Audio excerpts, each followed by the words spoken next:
Hi folks, you're with Tacitus today at your Pushback channel, and thank you for joining this audio live stream. In this essay, I'd like to talk about the New York mayoral election, but more importantly, the policies of Mr. Mamdani, who's a candidate for the position of mayor at one of the biggest cities in the world, in economic terms at least. Now, Mamdani's looking like a serious chance for getting elected as mayor, but why? The guy's a Muslim. He only recently became naturalized American citizen, and he was an Indian born in Africa and came to the his folks came to the United States. So what ties he's got to America, we can question. Should people that are not born in the United States of at least one American parent, should they hold any political office, whether it's president of the student council or mayor or members of Congress? I would argue that the time has come for long-term citizenship ties and ties to the country that should go back 3 or 4 generations at least, if not more. But anyway, coming to Mr. Mamdani, he's proposing socialist policies such as rent freezes, rent control, not allowing landlords to increase rents, and having government-run grocery stores that will sell groceries more cheaply to the public. And this has caused numerous screaming. Socialism has never worked. He's a socialist. But why is Mr. Mamdani's policies striking such a chord with the people? Well, the reason it is because food prices are out of control, and rents and real estate prices are insane, also out of control. So if those things were not running riot and running rampant and out of control price increases and inflation, then Mr. Mamdani would have no policies to put forward, because they just simply wouldn't be issues. The only reason he's getting traction is because these are real issues affecting real people in New York. So that needs to be I think, accepted first off. Now, whether socialist policies are the answer or not is really not the purpose of this essay, but it's to point out that Mamdani is getting traction because he is talking about the real issues. Now, on the matter of rent control and price control, those sorts of things, food price control and so on, let's have a look at that. Now, food prices are running at about 25% ahead of wage inflation. So now this is the same in Australia or in the United States, or for that matter, Britain, and I'm sure other countries. So we've got a situation where we've got an international cartel of pricing. Now, if we look at in Australia, whether it's the bread and the milk and a lot of the basics and so on, or even the luxury items, more say ice cream and upscale ice cream and that sort of thing, they're all owned by large multinationals that are owned by a small select handful of outfits like BlackRock. And BlackRock is, in my view at least, quite clearly making sure there is an international pricing regime for all sorts of products, whether they be grocery items or other things. So and also the idea of relative cost to income, even in countries where the incomes are lower or higher, the relativity of rents remains the same in percentage terms. So clearly it's being centrally controlled and centrally directed, the prices of rent and so on. So that means that capitalism, the much vaunted capitalism, is not working. We've got crony capitalism at the moment, not capitalism. Nothing like capitalism. Crony capitalism, oligopolies, monopolies, cartels, and so on are what's driving almost everything these days. There are some scraps, irrelevant scraps that the globalist cartel machine is not interested in. That's where there's still competition there, market competition, capitalist market competition, but that's it. Whenever there's a slight push or increase in wage pressure, the globalists could, will get get demand and insist and make it happen that there are floods of third world peasants start pouring into the West, whereas they artificially restrict house building and things like that, so that there's there's an artificial demand for real estate and for rents. In the inner city of Sydney, you can have 100 people lining up to look at a property, and now some of those that's a little bit deceptive, because most of these third world people will bring the whole family along, because as in the wider family, 20 of them, because they're all going to live in this 2-bedroom apartment. But nonetheless, you look at the line, people standing in line to just inspect a property, some ordinary basic 2-bedroom property, apartment to rent, and you look at the amount of people standing in line, you go, fuck. So capitalism, in the case of real estate, is not functioning at all. We are existing in a world of cartel crony capitalism, which artificially inflates prices while artificially pushing down on wages by use of, again, the mass migration. So we're not living in a capitalist world where there's real market supply and demand, because those things do autocorrect. The rents that we see today, you can't demand or get those sort of rents,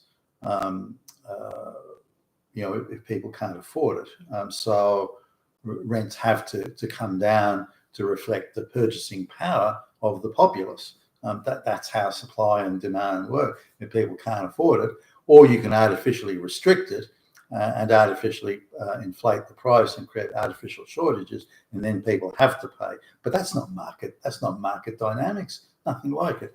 So let's come back to the socialist policies now. Now let's suppose Mamdani wins. I'm speculating wildly here, of course. Let's suppose he wins and institutes some of these policies he's talking about. So he says to a landlord, look, property owner, look, you can't increase the rent, and you can only increase it by 1/3 the amount of the wage inflation. So if wages only went up by 2%, you can only increase the rent by 0.5%, for example.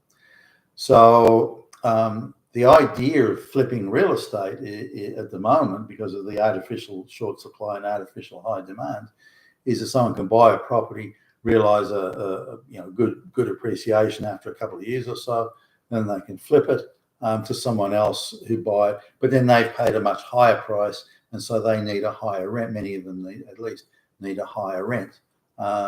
So this creates an escalation of property price to rent, property price to demand relationship that just keeps on going up and up. Now the reality is that if someone had a property that was worth, I'll just make round numbers here, $100,000, but they really can't get any more for it. Maybe they'll get 105,000 or 102,000 or something like that, but they're not really going to make any money out of selling it. But they have got tax deductibility if they improve it. If they do repairs, or maybe they upgrade the kitchen or something like that. But there's no point in them selling it on to make a big profit, which then creates this rent escalation cycle. So if a property owner can't increase the rent, then the dynamics for wanting to sell just aren't there, or to flip just aren't there. So it avoids that cycle of rent to price increase. So as just an example, there's a place down the road, so some people that have owned that property for forever, and they've got a guy renting it, and he pays $300 a week, because the property doesn't owe them any money. They've owned it outright for quite some time. So they kind of don't need a lot of money, and so they're quite happy just to get their $300 a week. But if they sell that property at the price it's worth today, then the rent would have to go up to $800 a week. So you get this automatic increase in rents when properties are flipped for artificially inflated price values.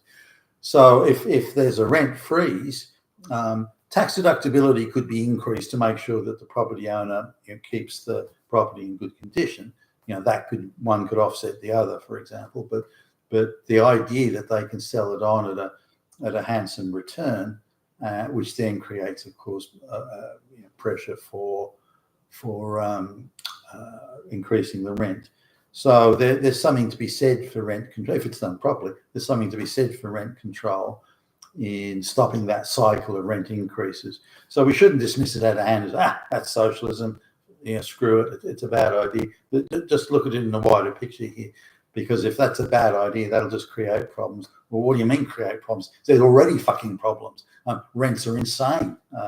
Look again, as I've done many times. If I look at the property that I first rented at $18 a week, that's like $550 a week today. The rent has increased three times faster than incomes. So that shouldn't have happened. So instead of $550 odd today, that the rent on that place it should be somewhere in the region of $170 a week if it was keeping more or less approximate pace with wage inflation. So this would create again a very different dynamic in the real estate and real estate flipping. Do I think it's a desirable way to go? Well, not necessarily, but things are already fucked in the real estate space. So let's not pretend that everything's working perfectly and these socialist policies would screw it. Now coming to the price of food being at 25% ahead of wage increase. This is the same, by the way, for the bread index. What's the price of bread relative to purchasing power? And that too is, I think it's about 28%, give or take about the same, 28% ahead of inflation. A loaf of bread was less than 20 cents when I remember this. I used to go and, my mother would say, I'd go down to the shop and get a loaf of bread. So I used to go down, and it was less than 20 cents for a loaf of bread. That same loaf of bread today is pushing $5, or $4.70, something like that. So that's way ahead of what well ahead of what wage inflation is. So let's have a look at the structure of large grocery store chains. Now, are they just selling groceries, or are they property developers, real estate handlers, money launderers in effect? And there are really only a few sort of big heavy hitter players in the game. Now, when I look at say the CEO's salary for there used to be sort of say a difference between the shop floor, floor sweeper, someone sweeping the floor in the warehouse, to the CEO of the grocery store chain. And there was a difference of a factor of 5. So if the floor sweeper got $5,000, this is back in the day, it's 1960s. If the floor sweeper got $5,000 a year, then the CEO was on $25,000 a year. 5 times 5, 25,000. Now they got other benefits in, like they got a car added in and a holiday apartments on the beach and things like that. So executive dining room with a cordon bleu French chef and so on. So they got other benefits, the CEO. But the reality was that they had the difference between the bottom and the top wasn't very much. Now today, the difference between the floor sweeper in the grocery store chain and the CEO, the difference is like close up to 200 times. So there's a vast executive suite that are just about useless socialites being stacked in and other flunkies and hangers-on, mistresses and all sorts of things, getting paid serious money, millions, tens of millions of dollars in these executive suites. But what do? They've got no fucking competition. So what is their expertise supplied to? Are these hard-hitting businessmen? No, they're not. They're just parasitic flunkies. Part of the globals. Their buddies in BlackRock have put them into the job. So when we look at the price of say in Australia, the yield for supermarkets is fairly high relative to the rest of the world, like 5 or 6%. But when we look at the money going to the executive suite and the way their finances are structured and the way they're money laundering through property and that sort of thing, their returns are actually much higher. But the The most important thing is that they're spending vast sums of money on the executive suite and a bevy of obscure consultants that are being paid gazillions to do nobody really knows. So when you look at the costs of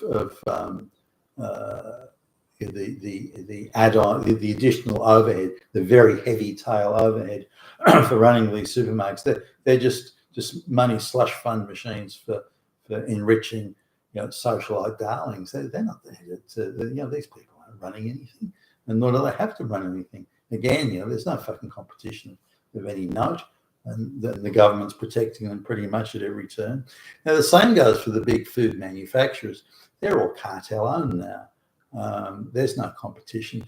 And if you look at the pre-competition, you look at when the sector was competitive compared to how it is today, and you can see that the difference is huge. You can just look at the price increases and note that the anti-competitive practices appeared as soon as the cartels came in and bought up everything to reduce and eliminate or eradicate competition entirely. And so the profits are huge. Look at the price increases for dairy products as a case in point. Cream, a cream that only a few years ago was $2 for a jar is now $5 for that same. I mean, what's the price gone up? What's happening here? Now, no one can really explain why the prices went up that way, other than profiteering by the cartels, because they have no competition. There's no one to compete against them. Similarly, when small food manufacturers do crop up, they're tightly shut out of the distribution chain, so that this is an artificial way again of preventing competitive pressure on the bigger players, the bigger cartels, and the bigger chains. So I would argue that the reason food price increases is running at 25% ahead of wage increases is because of these various practices, cartel practices. Again, the crony capitalism thing. So when you look at these things, if there's a grocery store that's government run, and I shudder at the thought of that, by the way, but if there is, and they can offer prices significantly below the grocery chains, then and that overall brings prices down, then that's a good thing, socialist or not.